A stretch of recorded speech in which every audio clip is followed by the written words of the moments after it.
Hey guys, well, we're just getting here to the site and we got an amazing video for you today. I want you guys to take a look at this. We've got so much that's going on and you're gonna love what we have in store for you today. Today we're gonna take down a load-bearing wall. Or is it? You see, we don't know if the wall is a load-bearing wall or not. How do I know if I can take down that wall or not? And today, we're gonna show you how to investigate and know whether you can touch that wall or risk having it all fall down on you. Are you ready? Let's go. Hey guys, so here we are, we're up inside the attic, and I just wanted to show you, this is how you can tell if you can remove the wall underneath. Here we are inside the attic, and as you can see, we have all of these parts of the roof. These are called roof trusses. And if you look at their design, they have all these members that are going diagonally. The way they connect together is that they transfer the weight of the roof, including the snow load and the wind, throughout the entire rafter or throughout the entire roof truss.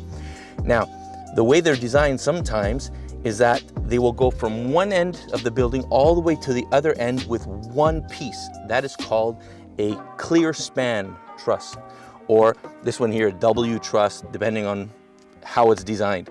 But that means that there's no break in between, in the middle. If ever you have an LVL or multiple pieces of lumber nailed together, or even a glue lam of what sorts, or even a beam in the middle, and you see the roof truss, the trusses on one side are connected and the other side are connected to this beam, then that means you have to look at either end of the beam and see where there is a post underneath the beam. That will be where the weight is.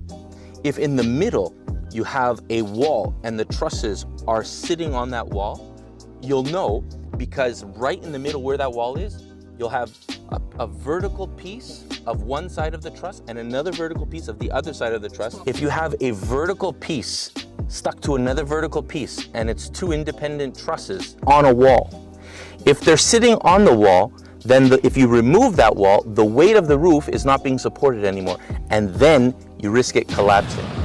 Small story. In a house I'm living in right now, we bought it, and as we were gutting it and renovating it and restoring it to its beauty, we were walking on the floor, on the second floor, and we noticed the floor sagged about 2 inches, which is not normal. Listen, little tip, if you notice a floor sagging 2 inches, immediately check underneath it. As we checked, what we noticed was that there was a load-bearing wall that someone had removed, not knowing that it was a load-bearing wall.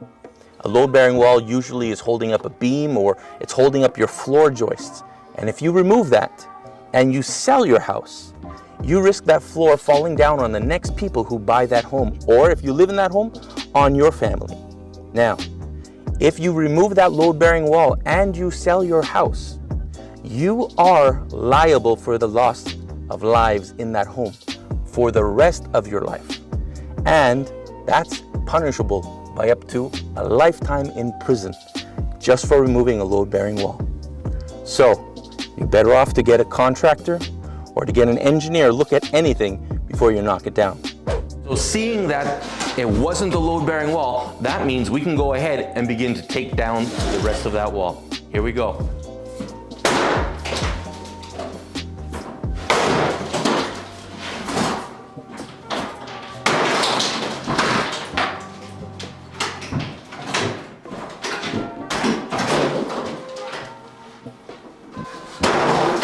Just like that, it's done. So whenever you're doing it, the best is to always call in a carpentry contractor or to get in an engineer if you absolutely need to before touching a wall.